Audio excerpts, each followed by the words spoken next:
അപകടത്തിന്റെ കാരണം. വ്യാഴാഴ്ച ഇന്ന് രാവിലെയാണ് അപകടം ഉണ്ടായിരിക്കുന്നത്. ഇന്ന് രാവിലെ സ്കൂളിൽ ആരംഭിച്ചിട്ടില്ല. അതിനു മുൻപ് തന്നെ നേരത്തെ എത്തിയ കുട്ടികൾ കളിക്കുന്നതിനിടയിലാണ് ഈ ചെരുപ്പ് ഈ ഷീറ്റിന് മുകളിലേക്ക് പോകുന്നത്. അതെടുക്കാൻ ക്ലാസ് റൂം വഴി ഇറങ്ങുകയായിരുന്നു മിഥുൻ എന്നാണ് മനസ്സിലാക്കുന്നത്. അപ്പോഴാണ് ഷോക്കേറ്റത്.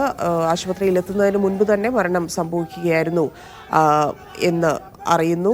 അധ്യാപകർ അവിടെ എത്തിയിട്ടുണ്ട്. പക്ഷേ ട്രാൻസ്ഫോമറിൻ്റെയൊക്കെ ഫ്യൂസ് ഊരി രക്ഷിക്കാനുള്ള ശ്രമം നടത്തിയിരുന്നെങ്കിലും രക്ഷപ്പെടുത്താൻ സാധിച്ചില്ലെന്നാണ് അധ്യാപകരിൽ നിന്ന് മനസ്സിലാക്കുന്നത്. നേരത്തെ തന്നെ ഈ വൈദ്യുതി ലൈൻ അതുവഴി കടന്നു പോകുന്നതിൽ നാട്ടുകാർ പരാതിപ്പെട്ടിട്ടുണ്ടെന്ന് അറിയുന്നു. പക്ഷേ KSEB അതിനുവേണ്ട നടപടികളിലേക്ക് കടന്നില്ല എന്നാണ് മനസ്സിലാക്കുന്നത്. സ്വാഭാവികമായിട്ടും അതൊരു വലിയ വീഴ്ചയാണ്. കാരണം വർഷങ്ങളായി ആ ഗ്രൗണ്ടിൻ്റെ മുകളിൽ കൂടി ഈ വൈദ്യുതി ലൈൻ പോകുന്നുണ്ടെന്നാണ് അറിയുന്നത്. അത് പോകുന്നുണ്ട് എന്നിരിക്കെ അവിടെ ഒരു തകര ഷീറ്റ് വെച്ച് ഒരു പാർക്കിംഗ് ഏരിയ മാനേജ്മെന്റ് പണിതു എന്നുള്ളതാണ് ഇതിലെ ഗുരുതരമായ വീഴ്ച എന്ന് മനസ്സിലാക്കുന്നു. കാരണം വൈദ്യുതി ലൈനും ഈ പറയുന്ന ഷീറ്റും തമ്മിൽ വലിയ വ്യത്യാസമില്ല. സ്വാഭാവികമായിട്ടും അത് അതിൽ തട്ടിയിരുന്നെങ്കിൽ പോലും വലിയ അപകടം ഉണ്ടായേനെ. എന്നിട്ട് പോലും അത്തരത്തിലൊരു വീഴ്ച മാനേജ്മെന്റിന്റെ ഭാഗത്തു നിന്നുണ്ടായി എന്നുള്ളതാണ്. റിപ്പോർട്ട് വരേണ്ടതുണ്ട്. നടപടിയിലേക്ക് കടക്കാൻ കാലതാമസം ഉണ്ടാകുമെന്നാണ് മനസ്സിലാക്കുന്നത്. സർക്കാർ എന്ത് നടപടിയിലേക്ക് കടക്കുന്നു എന്നതാണ്. നടപടിയെടുക്കാത്തതിൽ പ്രതിഷേധമുണ്ട്. പ്രതിപക്ഷ യുവജന സംഘടനകളെല്ലാം പ്രതിഷേധവുമായി എത്തിയിട്ടുണ്ട്. ഇപ്പോൾ തേവലക്കര സ്കൂളിന്റെ ഗേറ്റിനവിടെ MSFന്റെ പ്രതിഷേധത്തിന്റെ ദൃശ്യങ്ങളിലേക്ക്.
ലിജോ റോളൻസ് ചേരുന്നുണ്ട്. ലിജോ, എപ്പോഴാണ് റിപ്പോർട്ട് വരുന്നത്? ധന്യ, റിപ്പോർട്ട് സംബന്ധിച്ചുള്ള വിശദീകരണങ്ങൾ വിദ്യാഭ്യാസ മന്ത്രിയുടെ ഓഫീസുമായി ബന്ധപ്പെട്ടായിരിക്കും ലഭിക്കുക എന്നുള്ളതാണ് ഇവിടുത്തെ വിദ്യാഭ്യാസ വകുപ്പിലെ DDO ഉൾപ്പെടെയുള്ളവരോട് സംസാരിച്ചപ്പോൾ മനസ്സിലായത്. അതായത് വിദ്യാഭ്യാസ മന്ത്രിയുടെ ഓഫീസിൽ തിരുവനന്തപുരത്ത് നിന്നായിരിക്കും റിപ്പോർട്ടിന്റെ വിവരങ്ങൾ പുറത്തു വരിക. അല്ലാതെ ഇവർക്കാർക്കും പ്രതികരിക്കാനോ സംസാരിക്കാനോ കഴിയില്ല എന്നുള്ള ഒരു കാര്യമാണ് ഉദ്യോഗസ്ഥർ നമ്മളോട് പ്രതികരിച്ചത്. ഏതായാലും തഹസിൽദാർ ഉൾപ്പെടെയുള്ളവർ അല്പസമയം മുൻപ് പ്രതികരിച്ച ഒരു കാര്യമെന്ന് പറയുന്നത് ആ റിപ്പോർട്ട്, അതായത് തഹസിൽദാരുടെ റിപ്പോർട്ട് ADM-ന് നൽകിയിട്ടുണ്ട്. അതിന്റെ റിപ്പോർട്ട് കളക്ടർ ഉൾപ്പെടെയുള്ളവർക്ക് മുകളിലേക്ക് അധികം വൈകാതെ തന്നെ നൽകുമെന്നുള്ള ഒരു കാര്യമാണ് അവർ വ്യക്തമാക്കിയിരിക്കുന്നത്.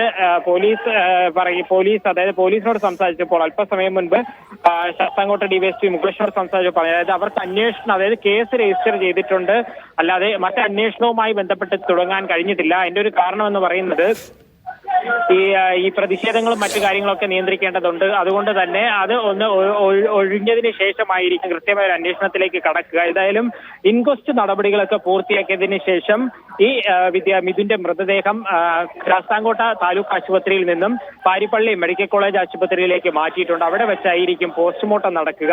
മന്ത്രി ഉൾപ്പെടെയുള്ളവർ, വിദ്യാഭ്യാസ മന്ത്രി അല്പസമയത്തിനകം അവിടെ എത്തിച്ചേരും. മാത്രമല്ല, കൊല്ലം ജില്ലയിൽ നിന്നുള്ള ധനകാര്യ മന്ത്രി KN ബാലഗോപാൽ അല്പസമയത്തിനകം പാരിപ്പള്ളി മെഡിക്കൽ കോളേജിലേക്ക് എത്തിച്ചേരും. മന്ത്രിമാരെല്ലാം അവിടേക്കായിരിക്കും എത്തിച്ചേരുക. മറ്റ് വീട്ടിൽ, അതായത് രക്ഷിതാക്കളും അമ്മ ജോലി ചെയ്യുന്നത് വിദേശത്താണ്. അതുകൊണ്ട് തന്നെ മറ്റ് ഈ സംസ്കാരം ഉൾപ്പെടെയുള്ള കാര്യങ്ങളൊക്കെ അതിനുശേഷമായിരിക്കും തീരുമാനമെടുക്കുക എന്നുള്ള കാര്യമാണ് ഒക്കെ നമുക്ക് സംസാരിക്കുമ്പോൾ മനസ്സിലാക്കാൻ കഴിയുന്നത്. ഒരു മിഥുനെ സംബന്ധിച്ചിടത്തോളം രാവിലെ വളരെ സന്തോഷത്തോടുകൂടെ സ്കൂളിലേക്ക് എത്തിയതായിരുന്നു. ഒന്നാമത്തെ ഫസ്റ്റ് ട്രിപ്പ് ബസ്സിൽ ഇവിടേക്ക് വരുന്നു. അതിനുശേഷം കുട്ടികളോടൊപ്പം ചേർന്ന് കളിക്കുന്നു. കളിച്ച് തരത്തിൽ നിൽക്കുന്ന സമയത്താണ് ചെരുപ്പ് മുകളിലേക്ക് എറിയുന്ന സമയത്ത് വശത്തുകൂടെ, സ്കൂളിന് അകത്തുകൂടെയാണ് കയറിപ്പോയത്.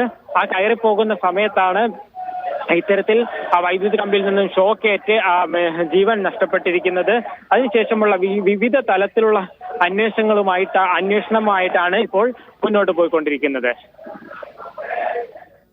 യെസ് ലിജോ, ഇപ്പോഴും സ്ഥലത്ത് വലിയ പ്രതിഷേധം ഉയരുകയാണ്. നേരത്തെ തന്നെ പ്രതിപക്ഷ വിദ്യാർത്ഥി സംഘടനകൾ ഉൾപ്പെടെയുള്ളവർ വലിയ പ്രതിഷേധവുമായി എത്തിയിരുന്നു. പ്രതിപക്ഷം ഇതിനെ ഒരു വലിയ രീതിയിൽ ആയുധമാക്കാനുള്ളൊരു തയ്യാറെടുപ്പ് നടത്തുന്നുണ്ട്. കാരണം ഇത്തരത്തിലുള്ള അനാസ്ഥ കാരണം 2 ജീവൻ അടുത്ത ദിവസങ്ങളിലായി നഷ്ടപ്പെടുന്നു എന്നുള്ളത് ഗൗരവകരമായ കാര്യം കൂടിയാണ്. സ്വാഭാവികമായിട്ടും പ്രതിപക്ഷം വലിയ പ്രതിഷേധം ഉയർത്താൻ സാധ്യതയുണ്ട്. ഇപ്പോഴും തുടരുകയാണ്. അതായത് പ്രതിഷേധങ്ങൾ ശക്തമായി തന്നെ തുടരുകയാണ്. ഒന്നിന് പിന്നാലെ ഒന്നൊന്നായി പ്രതിഷേധങ്ങൾ നടക്കുകയാണ്. ആദ്യം പ്രതിഷേധിച്ചത് BJP പ്രവർത്തകരായത്, പിന്നാലെ യുവമോർച്ച പ്രവർത്തകരെത്തി, അതിന് പിന്നാലെ RSP പ്രവർത്തകരെത്തി, ഒപ്പം തന്നെ യൂത്ത് കോൺഗ്രസ് പ്രവർത്തകരും കോൺഗ്രസ് പ്രവർത്തകരും എത്തി. ഇവരൊക്കെ എത്തിയതോടുകൂടെയാണ് സ്കൂൾ കോമ്പൗണ്ടിലേക്ക് വശത്തെ മതിൽ വഴി ചാടിക്കടക്കുകയും വലിയ രീതിയിലുള്ള ഒരു പ്രതിഷേധം ഉണ്ടാവുകയും ADM-നെയും ഒപ്പം തന്നെ പ്രഥമാധ്യാപികയൊക്കെ തടഞ്ഞു വെക്കുന്ന ഒരു നടപടിയിലേക്കൊക്കെ കടക്കുകയും ചെയ്തത്. അതിന് ശേഷം ഇപ്പോൾ MSFന്റെ നേതൃത്വത്തിലുള്ള ഒരു പ്രതിഷേധവും ഒപ്പം തന്നെ KSU പ്രവർത്തകരും ഇവിടേക്ക് എത്തി നിൽക്കുകയാണ്. അത്തരത്തിൽ കൂടുതൽ ലിജോ,